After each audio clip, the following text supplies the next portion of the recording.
ज्ञानी वही है जिसके पास अनुभूतियां, अनुभव, और उसके लिए मन को शांत व रिक्त तो करना ही पड़ेगा पुत्र।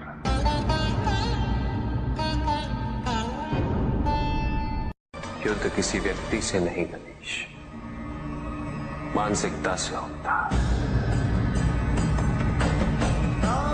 युद्ध में संघर्ष अच्छाई या बुराई का नहीं होता, सभी में अच्छाई है और बुराई भी है पुत्र। युद्ध तो विचारधाराओं का होता है। व्यक्ति अपने पराक्रम पर, अपनी क्षमता पर विश्वास कर युद्ध करता है, और जब उस विश्वास को क्षति पहुंचती तो सब कुछ निरर्थक प्रतीत होने लगता है। किंतु आपसे पराजित होकर भी लोहितांग क्यों नहीं समझ रहा?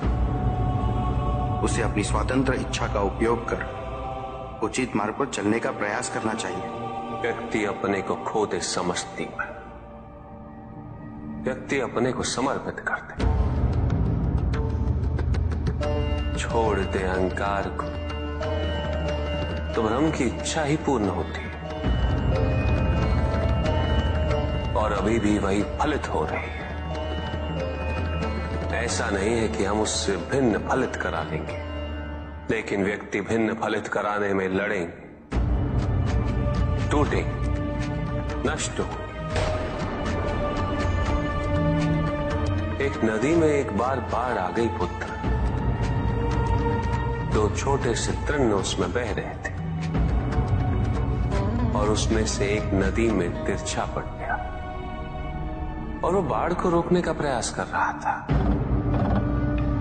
वो अत्यंत ऊंचे स्वर में कह रहा था कि नदी को आगे नहीं बढ़ने देगा। यद्यपि नदी तो बस बढ़ती ही जा रही थी। वो फिर ऊंचे स्वर में यही कह रहा था कि मैं इसे अवश्य रोकूंगा, यद्यपि रोक नहीं पा रहा था। नदी को तो उसके संघर्ष का कुछ भी पता नहीं चल रहा था, किंतु नदी को उसके होने या ना होने से क्या अंतर। उस कण के लिए तो यह अत्यंत महत्वपूर्ण था। उसका जीवन तो संकट में था। वो तो बस बहे जा रहा था। वो जहां भी पहुंचता, किंतु उससे पहुंचना तो संघर्ष करके ही था। किंतु ये बीच का क्षण, ये बीच का काल दुख, पीड़ा, द्वंद्वता का काल है। वहीं दूसरी ओर जो दूसरा तृण था, उसने अपने को समर्पित कर दिया। वो तो नदी में सीधा पड़ा हुआ था, नदी के प्रवाह के साथ साथ बहता जा रहा था, और उसे ऐसा प्रतीत हो रहा था जैसे कि वो नदी को दिशा दे रहा है, उसे प्रवाहित होने में सहायता कर रहा हो। वो तो ये निश्चय कर बैठा था कि नदी को समुद्र तक पहुंचाकर ही रहेगा, किंतु नदी को उसकी उपस्थिति का भी आभास नहीं था। नदी पर उन दोनों के होने या ना होने का कोई प्रभाव नहीं था। नदी तो बस बहे जा रही थी। ब्रह्म की इच्छा को जाना नहीं जा सकता, किंतु ब्रह्म के साथ एक अवश्य हुआ जा सकता, और तब व्यक्ति की अपनी इच्छा तो खो ही जाती है, केवल उसकी इच्छा ही शेष रह जाती है। लोहितांग को अपनी आगे की यात्रा पूरी करने हेतु अत्यंत महत्वपूर्ण निर्णय अवश्य लेने होंगे। केवल उसके अहंकार को, अपितु उसके आत्मसम्मान को भी क्षति पहुंची। जहां से इस युद्ध का अंत हुआ है, वहीं से लोहितांग के अंतर युद्ध का आरंभ हुआ है, और जो भीतर पराजित होता है, उसे हर दिशा में केवल पराजय ही दिखती है।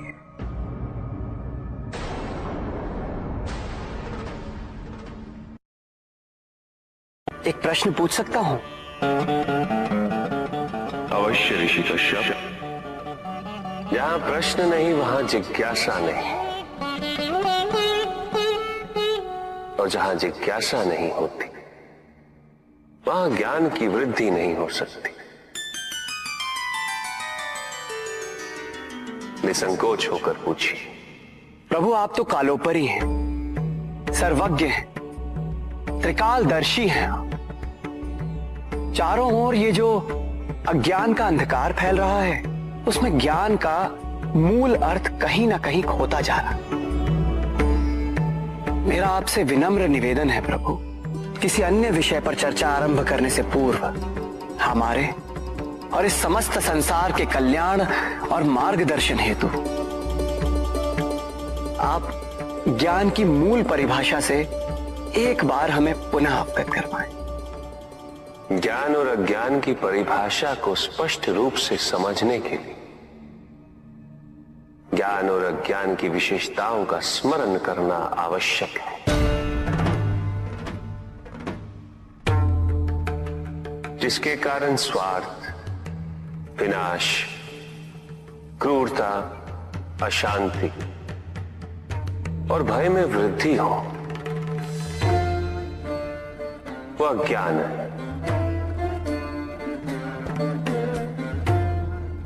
किंतु जो व्यक्ति को उदार, निर्भीक, सहनशील और विनम्र बनाए, वही ज्ञान है।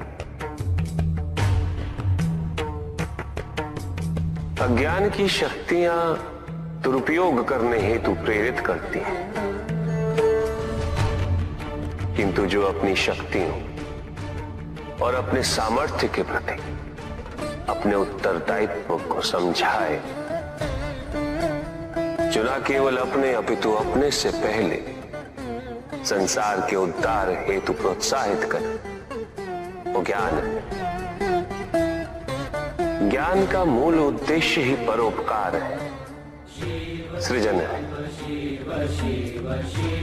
दूसरों की भावनाओं को समझना, उनका आदर करना, यही ज्ञान है। क्योंकि ज्ञान हमें न केवल अपने अपितु दूसरों के दुख और सुख के प्रति भी संवेदनशील बनाता है। किंतु जो दूसरों की भावनाओं का अनादर करे, उसे ज्ञान की श्रेणी में कैसे रखा जा सकता है? अज्ञान के कारण व्यक्ति सांसारिकता में बंधता जाता है, मोह माया में उलझता जाता है। अज्ञान परम सत्य से दूर ले जाने का माध्यम है, किंतु ज्ञान व्यक्ति को परम सत्य की ओर ले जाता है। ज्ञान मुक्तिदायक है, मोक्ष का मार्ग है, और इस मुक्तिदायक ज्ञान का सर्वोच्च रूप है आत्मज्ञान, और यही ज्ञान की पूर्णता भी है। सभी के उद्धार के लिए मैं आपसे निवेदन करता हूं, भक्ति का उचित मार्ग बताए हमें, ताकि मेरी भांति दूसरा कोई भूल ना करे। भक्ति मुक्ति का आधार है पुष्पधन, और मुक्ति तो केवल समर्पण से ही संभव होगी। और समर्पण के प्राय भक्ति कब मोह में परिवर्तित हो जाती है,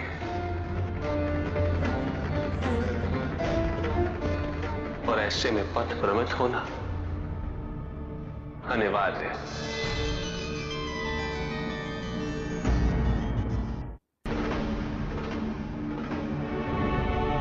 प्रभु, तांडव की परिभाषा क्या है तांडव? उसे आरंभ करने से पूर्व मन में कैसे भाव होने चाहिए?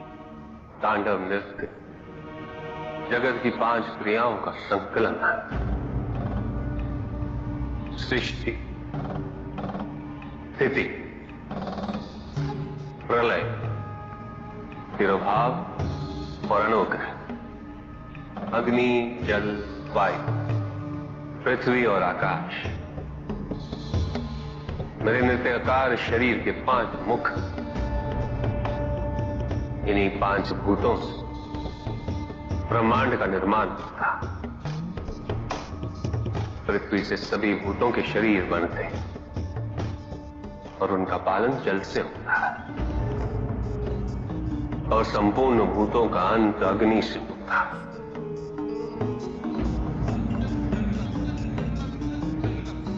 वायु तथा आकाश में तिरोभाव और अनुग्रह की शक्ति। इस प्रकार मेरे ये 5 महाभूत मुख मेरे नृत्य की 5 महाक्रियाओं का प्रतीक है। धन आवश्यक है ऋषियंत्र,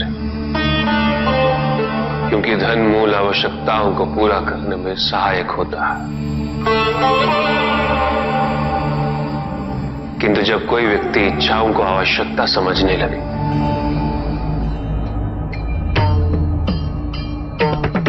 तो धन कितना ही क्यों ना पर्याप्त नहीं होता, क्योंकि इच्छाएं अंतहीन है। इसलिए मनुष्य कभी ना समाप्त होने वाली इच्छाओं की पूर्ति हेतु धन संचय को ही अपने जीवन का लक्ष्य समझ लेता है।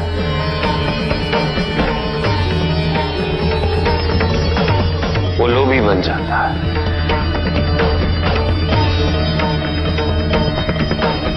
वो भूल जाता है कि उसके जीवन का मुख्य लक्ष्य ईश्वर के समीप आना है।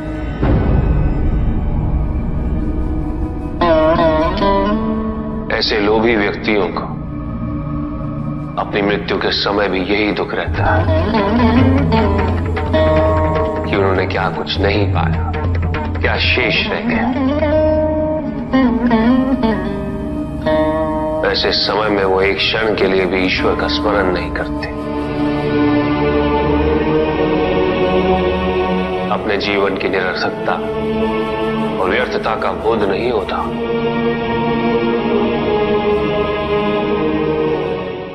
चाहिए धन चाहे कितना भी हो ऋषियंत्र, मूल आवश्यकताएं तो केवल उतनी ही। तन ढकने के लिए वस्त्र,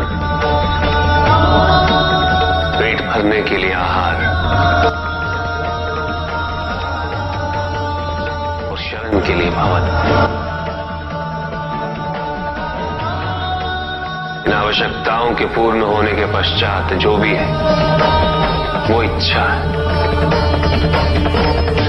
धनी व्यक्ति के पास जो भी अतिरिक्त धन होता है वो उसे दान करना चाहिए,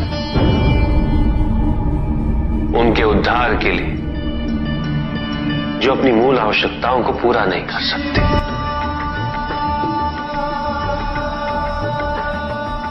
ऐसा करने से संसार में समानता होगी, द्वेष नहीं होगा, सद्भावना बनी रहेगी। किंतु कुछ व्यक्ति इस तथ्य को समझ ही नहीं पाते। उन्हें अपने एकत्रित किए हुए धन से इतना मोह हो जाता है कि वो उसका एक अंश भी किसी और को नहीं देना चाहते।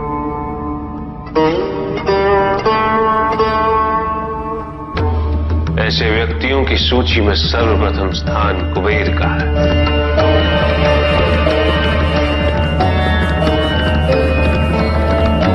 इस संसार में सबसे अधिक धन उन्हीं के। शक्तिशाली बनना अत्यंत कठिन है, किंतु उससे भी कठिन होता है शक्तिशाली बने रहना। और इसके लिए आवश्यक है कि हम शक्तियों से प्राप्त हुए उत्तरदायित्व का सम्मान करें।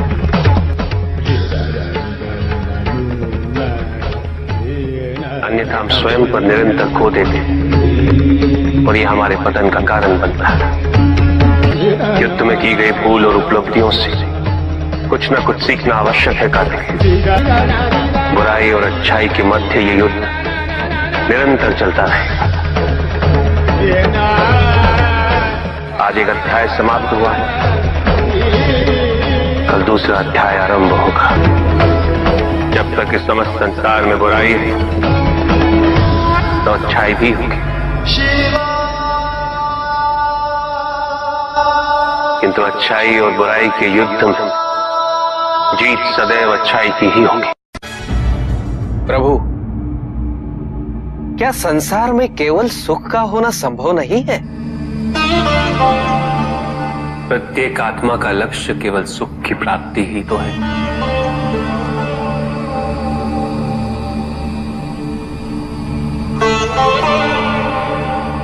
परमानंद की प्राप्ति,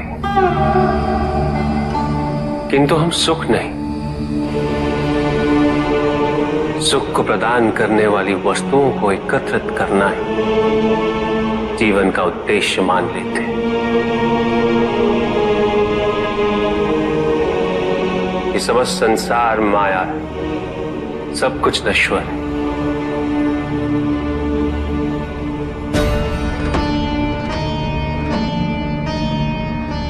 जिन वस्तुओं को हम सुख का स्रोत समझकर एकत्रित कर रहे हैं वो सदैव नहीं रहेंगे। जो व्यक्ति सत्य को जानते हुए भी लोभ का परित्याग नहीं करते, वो सदैव इन्हें खोने के भय में जीते।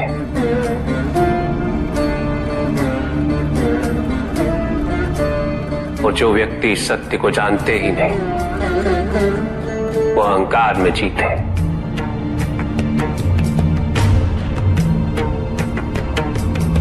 और जहां अहंकार और भय उपस्थित हो, वहां सुख कैसे रह सकता?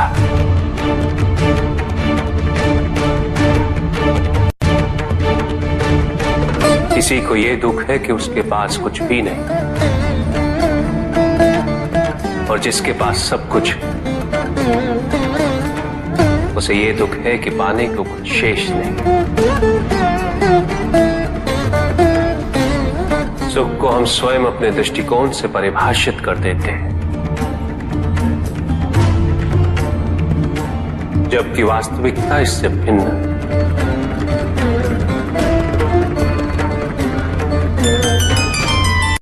इसलिए आवश्यकता है अनासक्त रहने की। किंतु प्रभु, क्या आसक्ति स्वाभाविक नहीं है? पर दुख का मूल कारण भी तो यही है ऋषि भृगु। आसक्ति हमारे मन की शांति को छीन लेती, उसे भंग कर देती।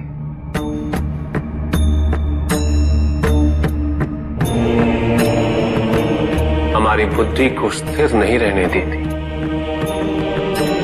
उसे चंचल बना देती।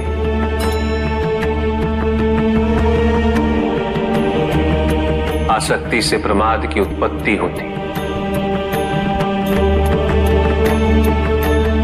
प्रमाद मद होता है, और मद अहंकार का स्रोत है। और अहंकार पूर्णतः अशुभता में परिवर्तित हो जाता है,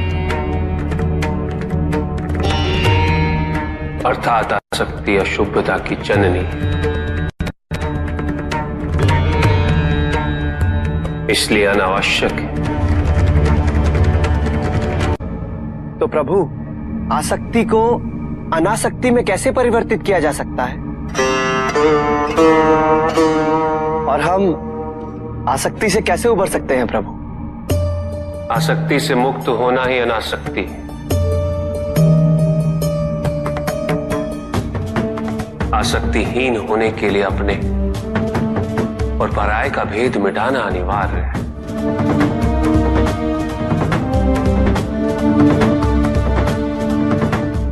और यह तभी संभव होगा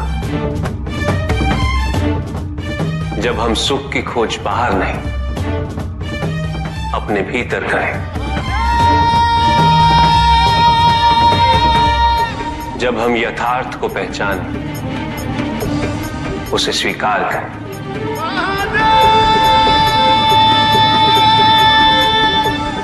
हम अपने सुख को सांसारिक तत्वों से परिभाषित नहीं करें, जब तक हम ऐसा करते रहेंगे हम बंधते जाएंगे। जब हम स्वयं अपने भीतर झांकना आरंभ करेंगे, हमारी मुक्ति का मार्ग स्वतः प्रशस्त होता जाएगा। महादेव, आपने हमें दुख का कारण तो बता दिया।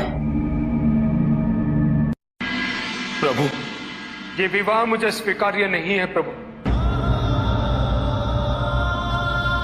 मैं मेरे जीवन का प्रत्येक क्षण आपकी सेवा में समर्पित करना चाहता हूं। मैं नहीं चाहता हूं कि मेरा कोई भी संबंध मेरे भक्ति को विभाजित या बाधित करने का कारण बने। नंदी, विवाह तुम्हें मेरी भक्ति के लिए अयोग्य कैसे बना देगा? उसमें बाधा कैसे उत्पन्न कर देगा? माता, आपके और प्रभु के बीच में इतनी चुनौतीपूर्ण स्थितियां उत्पन्न हुई, फिर भी आप दोनों स्थिर रहे। किंतु मेरे लिए यह संभव नहीं है माता, क्योंकि मैं अपने दायित्व के मार्ग में कोई भी विकर्षण सहन ही नहीं कर सकता। नंदी, मेरे एक प्रश्न का उत्तर दोगे? पहले तो तुम केवल मेरे प्रति ही समर्पित थे, किंतु अब तुम मेरे साथ साथ पार्वती की भी आराधना करते हो।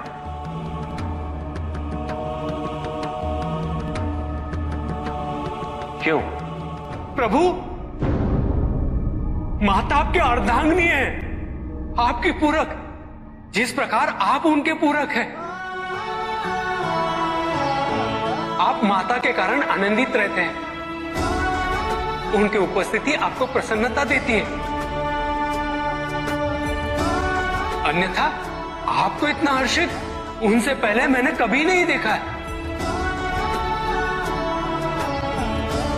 फिर कुमार कार्तिकेय का जन्म, अशोक सुंदरी का जन्म, और फिर हमारे गणेश का जन्म। प्रभु, इस प्रकार मैंने कैलाश को पूर्ण होते हुए देखा है, और यह सब माता के कारण ही हुआ है। प्रभु, जिस कैलाश में आप वास करते थे उसे माता ने निवास बना दिया, इस कैलाश को संपूर्ण कर दिया।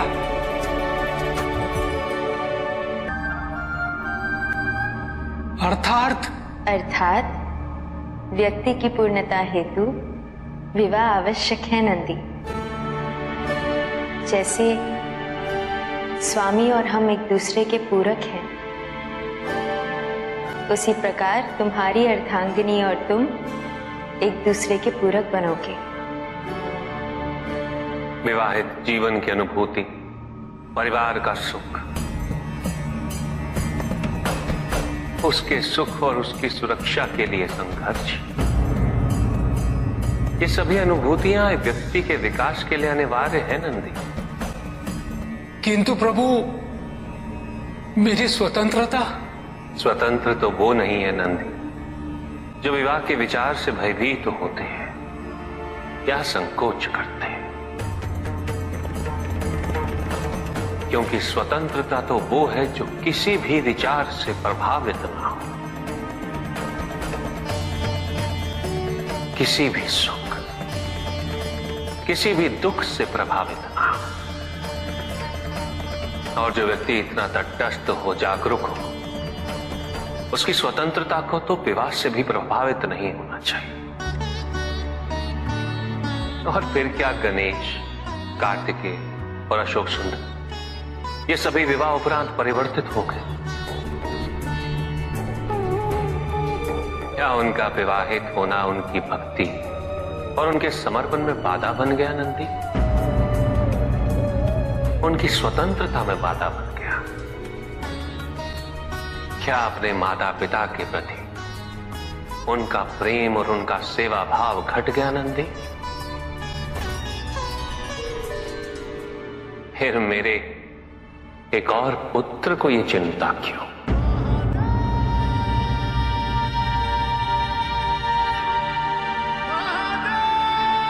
ये भय क्यों नंदी? अग्नि जलाती है, जल बुझाता है। दोनों के कार्य क्षेत्र पूर्व परिभाषित और भिन्न है। दोनों एक दूसरे को प्रतिस्थापित नहीं कर सकते। इसी प्रकार इस समस्त संसार में सभी की भूमिका पूर्व परिभाषित। संसार की यही विविधता इसकी विशेषता भी है।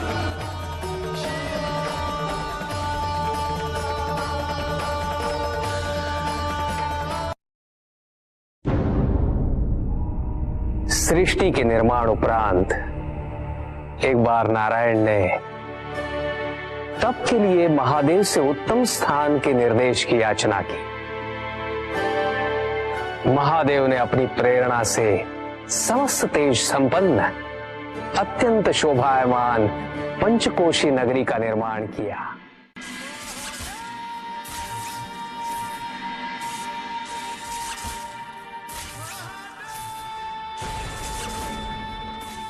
वहां उपस्थित होकर नारायण ने बहुत काल तक तपस्या की।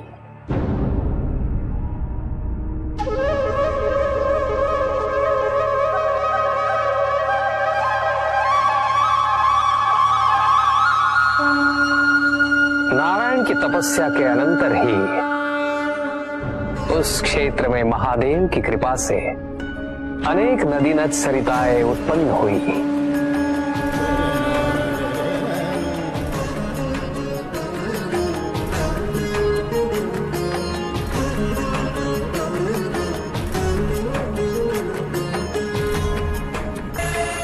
इस सब को देखकर आनंदमयी हो उठे नारायण ने जैसे ही अपना शीश हिलाया, उनके कान की मणि गिर पड़ी। मणिकर्णिका के उस पंचकोश वाले विस्तृत क्षेत्र को महादेव ने अपने त्रिशूल पर धारण किया। महादेव ने अपनी शक्ति से उस पंचकोशी तीर्थ को सभी 14 लोकों से पृथक रखा और आगे इन सब से अलग उसको मृत्युलोक में स्थापित किया। नारायण की यह मणिकर्णिका हमारे द्वारा निर्मित इस विश्व में स्थान पाए और सभी जीवों को हमारी ओर लाने का साधन बने। महादेव, आपने कहा था कि आप इसे इस लोक में स्थापित करेंगे। अब समय आ गया है। महादेव की कृपा से उस मणिकर्णिका का विस्तार पंचकोश तक हो गया। ये मणिकर्णिका पंचकोश की काशी बनकर इस पृथ्वी पर सदैव रहेगी। यह अविनाशी है, चिरकाल तक। सृष्टि के अंत के पश्चात भी इसका अंत नहीं होगा।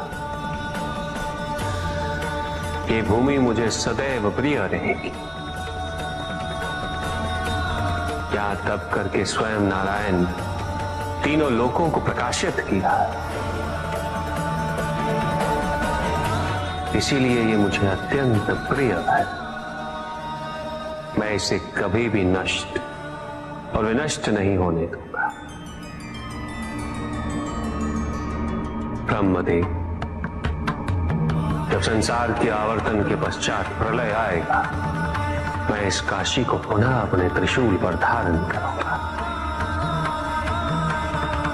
और नवीन संसार में पुनः स्थापित करूंगा। तो यहां मेरा अस्तित्व सदैव रहेगा।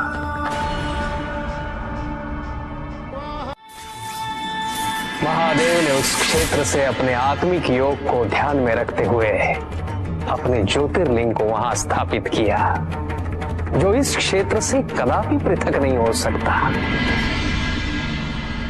विश्व की स्थापना तो हुई, किंतु इस ज्योतिर्लिंग को आपने उस स्थान पर स्थापित किया है जिसकी ऊर्जाएं विश्व से परे इस ज्योतिर्लिंग को विश्वेश्वर ज्योतिर्लिंग के नाम से जाना जाएगा।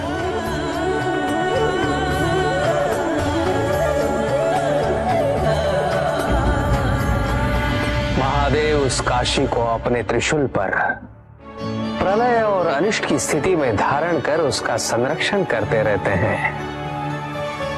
इसीलिए ये क्षेत्र सभी लोगों से न्यारा है।